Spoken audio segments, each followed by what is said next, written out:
Buenas tardes a todos, a todas. Director de Raspabú, con María José Sevilla, se lanza al mundo de la narrativa y maravillosamente, como pueden ver. El libro ha quedado precioso y yo creo que tenemos también la fortuna de contar en Murcia una editorial nueva de calidad. Lo mejor sería iniciar lo que tengo que decir de María José, pues con una pequeña introducción, una pequeña lectura de sus páginas, de sus primeras páginas. Y entonces, puesta a elegir, no sabía por dónde elegir, porque de verdad que hay párrafos muy bellos. Ella es María José Sevilla, de la que puedo decir hoy aquí con orgullo de mi agente literaria, que su obra acaba de comenzar y darnos la primera y estupenda sorpresa. Me aventuro a decir que no tiene teorías literarias y que ignora todas y cada una de las técnicas, fórmulas e innovaciones de la literatura, aunque de forma intuitiva ella se las sabe todas. Se inspira en sus lecturas, su experiencia, su curiosidad y sus infinitas ganas de aprender. Indaga en los otros como en sí misma, aunque el objeto y la utilidad de ese empeño sea todo y nada. De su libro Mi nombre es Ana diría que, refrenando toda angustia, María José le opone el elegante quiebro de su irónica visión a la manera de los maestros de lo grotesco. Dominadora de una historia que a la vez es propia, el libro se lee tan bien que os parecerá breve, lo que personalmente me resulta virtuoso, ya que a los que amamos profundamente el lenguaje nos permite recrearnos en la enorme riqueza de su vocabulario, el que ella utiliza sin pretensiones de intelectual al uso, sino con la fresca mirada y la gracia de saber colocar atinando a dar a cada cual lo suyo. Os lo digo aquí y donde haga falta. Disfrutaréis tanto de sus páginas que os sabrán como sus almejas a la marinera a mí, a poco. Del indagar inquietudes renació este libro que nos descubre el enigma del vivir humano que su pluma reduce a un placentero juego que contagia y conmueve irremediablemente al lector. Le rezuma el placer de contar los temas universales, la soledad, el amor, el egoísmo, el poder, el desencanto. Con ello María José se pone en orden la propia ternura que su timidez, hemos dicho antes, esconde. Y también el ingenio y la parte más lúdica de su escepticismo. Con el gran cariño que le tengo, bautizo con ella la alegría de esta fiesta de bienvenida a la buena literatura. Muchas gracias.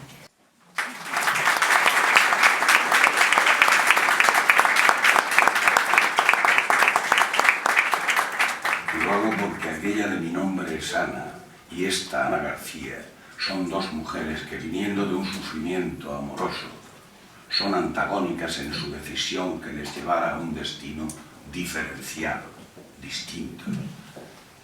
Aquella, la novelada, fue sumisa y esta, la que hoy me honra con su presencia, fue rebelde.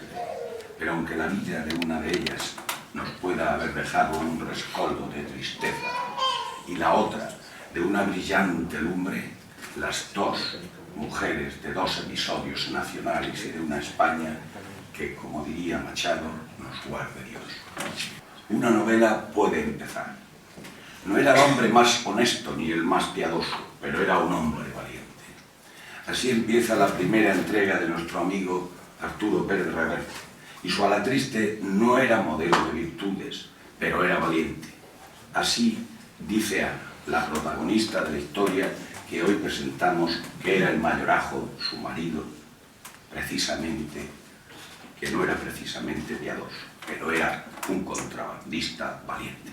María José cuenta una aventura de una vida, la rescata del olvido, una mujer como tantas, que vivió como tantas también la épica de un hombre en los años de una monarquía, de una república, de una dictadura.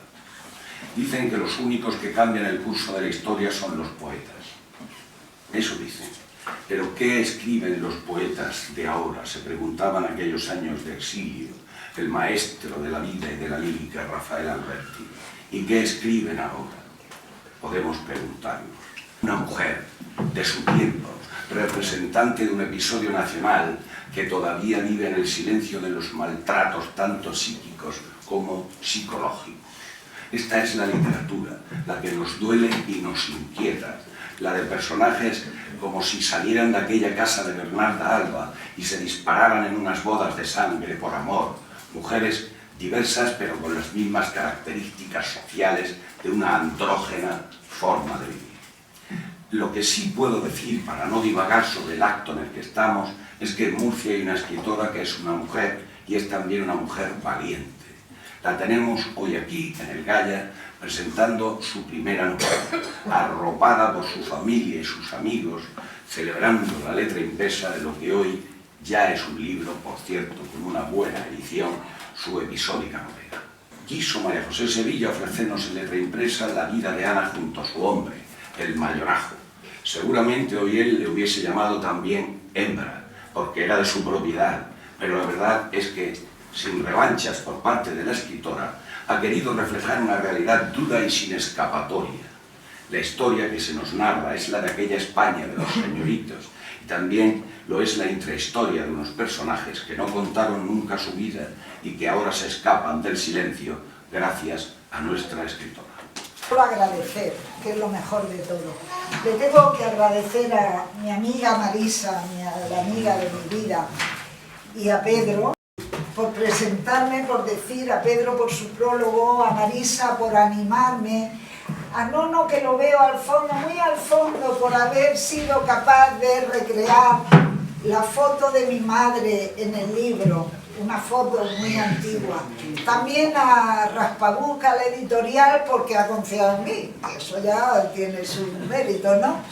Y por supuesto a la gente del Gaya, que me encuentro como en mi casa, y bueno, al director y a todos los que están aquí trabajando, y me parece que ya está, de agradecimiento, y a todos los que habéis venido. ¿Y a quién más? Está muy bien, vamos. Pues quiero que sepáis, porque la mayoría ya lo sabéis, lo he contado tantas veces a lo largo de 2 años, que esta historia empezó a interesarme. Había leído todos los libros que escribían sobre Juan March, porque la leyenda urbana de mi familia siempre se decía que mi abuelo y su hermano, Juan García Morilla y Ramón García Morilla, habían trabajado en el contrabando a las órdenes de Juan March. Mi abuela contaba muchas cosas de aquella época, de aquella historia. Mi abuela, que murió desmemoriada cuando yo tenía 15 años, ya que todas las nietas adorábamos. Y nos contaba retaíla, y una de ellas era: y don Juan mandó razón, y ya continuaba de lo que habían tenido que hacer cuando don Juan mandó razón: trasladarse a Cartagena, ir a buscar un alijo. O sea, eso era la frase que mi abuela repetía: don Juan mandó razón. Yo me di cuenta que ese hombre había tenido una importancia extrema en la vida de mi gente. Y fui siguiendo lo que se publicaba acerca de él, hasta que hace 2 años Mercedes Cabrera, una señora que había sido ministra de Cultura con Zapatero, que además es catedrática de Historia del Pensamiento en la Complutense, publicó un libro que se llamaba March. En la página 56, eso sí me acuerdo, decía que en Puerto Lumbreras los hermanos Ramón y Juan García Morilla eran las personas que estaban a las órdenes de don Juan March. Pues no se me ocurrió otra cosa que escribirle a la buena señora, y fue encantadora y generosa, muy generosa, porque me mandó la documentación de la que ella disponía. Entonces también tiré de hemeroteca, que ahora es mucho más fácil con internet, o sea, no es lo mismo que antiguamente cuando se investigaba. Y me he basado en más de 170 citas de hemeroteca referente a la familia, al tabaco. Dicen que el destino es la suma de todo aquello que escogemos. Para mí no ha sido así. Mi vida se ha escrito con los deseos de otros.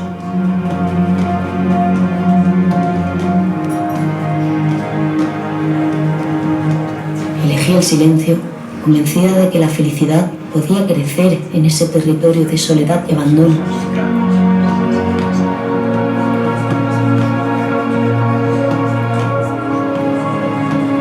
Pero hay guerras que duran demasiado. y jamás se gana.